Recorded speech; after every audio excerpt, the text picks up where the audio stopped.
Tignan nyo muna, sino ang totoong may-ari ng Lucky 8? Sino may-ari ng Lucky 8? Ako.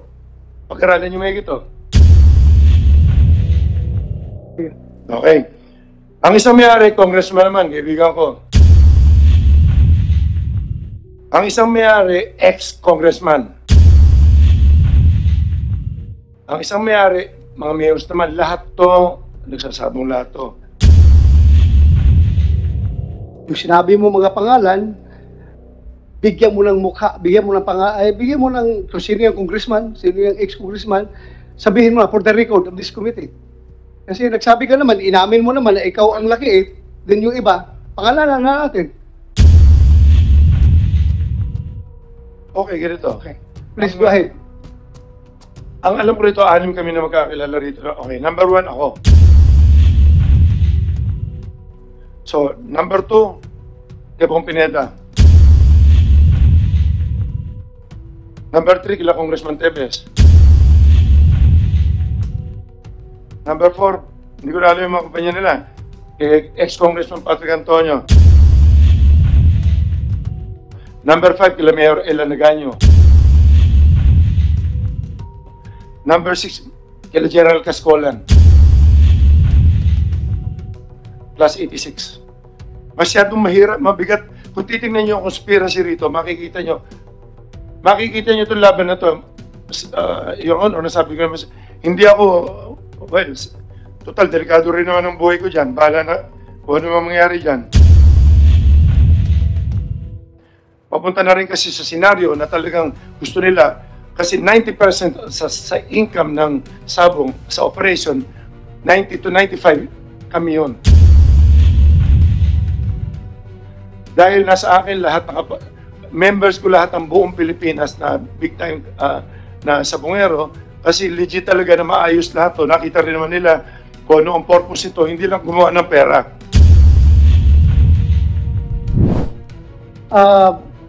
You're raising your hand, Mr. Charlie Atongang. Yes, Your Honors. Huwag lang masyado mahaba, ha? Yung, okay. Sasalita po ako sa dalawang bagay. As Lucky 8, inamin ko po, nasabi ko sa inyo, kailangan, pasensya ka, hindi ako narating noong nakaraan dahil kita niyo ng boses ko, tsaka lagi ako inuubo dahil nagka-COVID ako noong nakaraan. Pero, excuse me, negative ka? Negative? May side effect. Thank you, thank you. Anyway, Continue. as dalawang klase, Lucky 8 at saka as gaming consultant ng mga sugal, makakapagbigay ako ng idea rin sa inyo. As Lucky 8, owner of Lucky 8, mamaya sasabihin ko sa inyo lahat to para mag-guidean lang. Parang ano na ang Lucky 8, parang ginano nyo na guilty eh. Hindi naman trial by publicity, papatunayan ko sa inyo na may conspiracy rito. Okay? Wala kaming kinalaman dyan, patutunayan ko sa inyo ang conspiracy. Tignan nyo muna, sino ang totoong may-ari ng Lucky 8? Ako. Hindi kasi pwede maging may-ari rito ang abogado, kailangan dito. Ang kailangan dito, at least may gaming na alam ka, na maski sa anong sugal o power ka man lang sa gobyerno. Hindi ganoon. Huwag na tayo magtago sa kalokohan. Magitotoo tayo. Gusto ko malaman, hindi ako mahilig sa pera. At huwag nyo nang kawawa naman ng PACOR, kawawa DOJ. Ako makapagpaliwanag kasi gaming, ako mapapaliwanag ko sa inyo. Sinisisi sila, kung talagang guilty kami, o kung talagang ititigil ko to, hindi kailangan itigil ang isabong kung talagang kailangan. Kung guilty ako, sasabihin ko sa inyo, kung guilty yung kumpanya namin, pero may papatunayan ko nga sa inyo na may conspiracy rito. Sino may-ari ng Lucky 8? Ako. Pag-aralan nyo may ito. Sino may-ari ng isang kumpanya dyan? The biggest, the longest gaming or gambling lord in the Philippines. Alam niyo na kung sino yan. 30 years na may higit yan. In fact, sinasabi pa niya na hawak niya mga presidente lagi. Sabihin mo kung sino. Pineda, alam ko, hindi ko, bahala na kayo dyan, kung sino man yan. Sige. At pang may level pa ako. Sige. Okay. Ang isang may-ari, congressman naman, kaibigan ko. Ang isang may-ari, ex-congressman. Ang isang may-ari, mga mayors naman, lahat to, nagsasabong lahat to. At Yeah, lahat to, for the record, kung may sinasabi ka, mamaya sabihin naman nila ng congressman na nagamit mo itong committee para siraan sila. Gamitin Your Honor. pakisabi na yung pangalan. magkakaibigan For the kami, record. magkakilala kami lahat. So, may pangalan ka. Sabihin mo yung pangalan para... Alam natin ang legality na mahirap patunayan kung sino na... Basta sasabihin ko lang po yung... kasi sa inyo na rin ang galing na meron tayong batas na sinusunod. Kapareho niyan. Nag-iimbestiga pa tayo, guilty na kagad ang Lucky 8. Bakit hindi natin tignan ng conspiracy? Trial by publicity. Binabayaran nila. Sino nagsabi sa'yo na guilty ang laki? Hindi. Sinasabi niyo po kasi na suspindihin ang Lucky 8. Bakit Lucky 8 lang? Bakit? Mali po kayo. We are not singling out Lucky 8. Kanina, Lucky 8 lang. Please listen to me. We are not singling out Lucky 8. Yes, Your We are recommending for the cancellation of the permit to license to operate of the 7 licenses as provided by PAGCOR. Kaya hindi po single out yung Lucky 8. Anyway, wala po tayong problema. Kung talagang, kami mo mismo titigil. Kapareho na sabi ko, hindi ko after dito, ang gusto ko lang makatulong sa tao, mahal ko ang Pilipinas, mahal ko ang gobyerno natin. Ang kinikita po namin, tinutulong namin dito more or less, sa operation namin, nasa 1 billion na ang kinikita namin, pinamigay ko na lahat yan. Sa dialysis program lang namin, 225 million na, 50 na po pinapadialysis, 50,000 ang pinapadialysis namin. Really, mamaya ko na po babasahin to, tapusin ko lang po yung Mr. Chairman, sorry to interrupt. Senator, Mr. Atongang, Minority Leader. Meron pa po isang importante remark. For a while. May interjection lang si Minority Leader. Just one question, Mr. Chair, if you will Yes. permit. Since the resource person has mentioned that he is the owner, he admitted he's the owner of Lucky 8, he mentioned that there are other licensees. Would the good resource person be able to state on the record who are these licenses of Isabong? Yes, we can do that. Oh, We can do that. We can do that. Yes, if he can enumerate. Yeah, there is a request coming from Senator Drilon that yung sinabi mo mga pangalan, bigyan mo ng mukha, bigyan mo ng kung sino yung congressman, sino yung ex-congressman, sabihin mo na for the record of this committee. Kasi nagsabi ka naman, inamin mo naman na ikaw ang Lucky 8, then yung iba, pangalanan na natin. Okay, ganito. Okay. Please go ahead. Ang alam ko rito, 6 kami na magkakilala rito. Okay, number 1 ako. So, number 2, kay Bong Pineda. Number 3, kila Congressman Tevez. Number 4, hindi ko na alam yung mga kumpanya nila. Kay ex-Congressman Patrick Antonio. Number 5, kila Mayor Ella Nagaño. Number 6, kila General Cascolan. Plus 86. Masyadong mahirap, mabigat. Kung titingnan nyo ang conspiracy rito, makikita nyo itong laban na to. Your Honor, nasabi ko naman, hindi ako, well, total, delikado rin naman ang buhay ko dyan. Bahala na kung ano mangyayari dyan. Papunta na rin kasi sa senaryo na talagang gusto nila, kasi 90% sa income ng Sabong, sa operation, 90 to 95 kami yun. Dahil nasa akin lahat, members ko lahat ang buong Pilipinas na big time na sabongero, kasi legit talaga na maayos lahat to. Nakita rin naman nila kung ano ang purpose ito, hindi lang gumawa ng pera. Tumutulong tayo sa tao, binatayad natin sa gobyerno. Sa totoo lang, gumawa naman ng batas ang Congress ngayon eh. Dahil wala tayong batas sa Sabong. Ito po yung batas na ito as gaming consultant na. Ang PD 449 po, yan ang original na batas ng Sabong. Fridays and holidays lang yan. Sabungan lang. Noong 1994 yan, 1974, na-amend dyan, in-amend dyan ni Presidente Marcos bago sa bumaba, PD 1802. In-amend siya, 1802, tapos after a few months, pinalitan na 1802-A, 1981, ginawa niyang Sundays and holidays and regular days. Yan yung tinatawag ng mga pintakasina. Ang pinakahuling batas ng Sabong. So, ibig sabihin, amended na yung PD 449, sinabi po ni Senator po, amended na po yung PD 449, naging PD 1802 na po yun.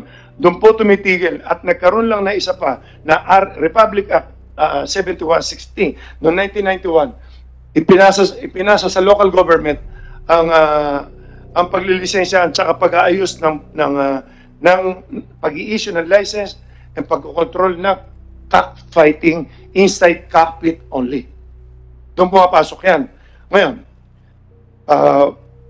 yung pinagtatalunan natin na ang PAGCOR ba may karapatan na umawak ng sabong? Wala karapatan sa sabong ang PAGCOR dahil ang PAGCOR, babalik tayo doon sa local government code na 7160, sila ang control, sila ang mag-i-issue ng permit, sila ang GAP ang magko-control magbibigyan ng license. So tatlong agency ito eh. Local government, ang mayor ang mag-i-issue ng permit, building permit, tapos ang GAP ang mag-i-issue ng mga license and everything, mag-monitor ng mga game fixing. Ang bet, ngayon, kaya nakapasok ang PAGCOR dito, dahil sa new technology na. Nung nagsimula na itong mga pandemic na to, tatlo lang kasi ang pwedeng tumanggap na sugal. PAGCOR, PCSO, tsaka horse racing. So, kung ano yung sugal na papasok dyan, may sasalong isa. Pag walang sumalo niyan, ibig sabihin, illegal gambling yan. Ngayon, since pumasok tayo sa online gaming, gumamit tayo ng computer, online na yan. So, kinuha ng PAGCOR na walang ibang kukuha dahil online ka, tsaka pa lang nila kinuha. Wala pa kasi sa batas ng online eh. Ang online gaming, lumabas noong 2005 lang yata yan. Nagsimula lang yan yung mga pogo-pogo. So, ibig sabihin, hindi rin natakil yan, hindi na pag-aralan sa law yan eh. Wala naman kasi yan, new technology yan eh. So, ibig sabihin, kung ano man ang batas na ginagawa ngayon, kapareho nito nung bakit kami nakapag-start maski na may pandemic? Bakit nakapag-video ka?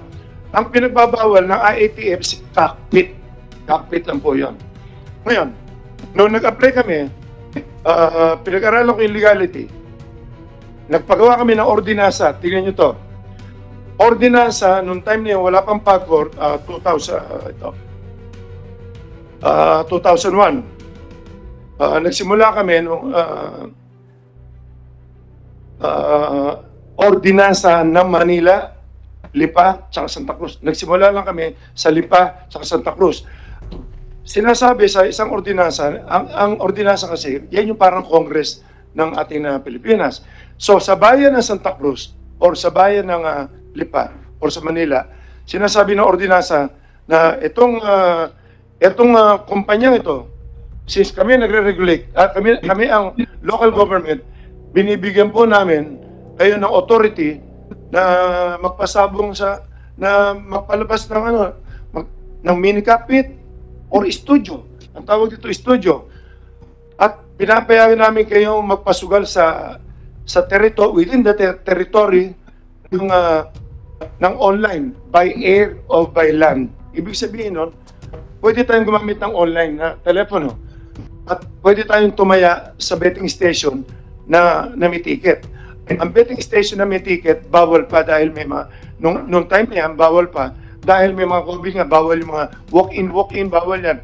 So doon kami nag-start, yung tinatanong ni Senator Tolentino, bakit nakapagsimula ang Lucky 8? Noong time nung panahon ng COVID, nagsimula kami July 15. Kung kukumpletuhin ko rin itong kwento to para makita niyo yung conspiracy. Kung sino ang mga involved dito. Huwag nyo kami i-condemn na guilty kami dyan sa mga nawawala. Dahil, sasabihin ko rin kung bakit. May isang nawawala dyan eh. For the record, I'll just cut you short. For the record, this committee is not condemning you for the disappearance of the 34 people. Hindi po namin kayo kinukondem. So, please continue your explanation. Bakit laging sa Lucky 8, binibintang yan? Bakit lagi sa tatlong area mo lagi nangyayari kung may nawawala? Kami lang po ang pinakamalaking operasyon, sa amin lang po talaga lumalaban ang mga nagsasabong sa buong Pilipinas. Pero yung iba lumalaban sa amin, yung iba lumalaban din si Kilabong Pineda, yung iba lumalaban din kila Tevez. So, lahat lumalaban din, umiikot din yan. So, No, I just want to make it clear. Kaya nakasentro dito sa kumpanya ninyo yung investigasyon, hindi nakasentro kay Bong Pineda, hindi nakasentro doon sa ibang mga licensee because yung tatlong mga sabungan kung saan last known location ng mga missing victims, doon sila nalulocate bago sila nawawala. Before they were reported missing, doon sila sa ratong sabungan yan na pinag-aari ninyo. Kaya bakit naman namin imbestigahan yung ibang licensee na sa inyo naman yung tatlong sabungan? Kaya, klaroin ko lang sa iyo, we are not singling you out. This committee is very fair enough. Kaya nga, pinatawag ka namin to provide you an avenue to clear your name. Kung indeed, wala kayong kilalaman dito sa disappearance ng 34 na tao. Kaya pinatawag namin kayo and we are giving you the opportunity. But before you continue, please, I would just like to recognize Senator Grace po. For a while. Break ka muna, break.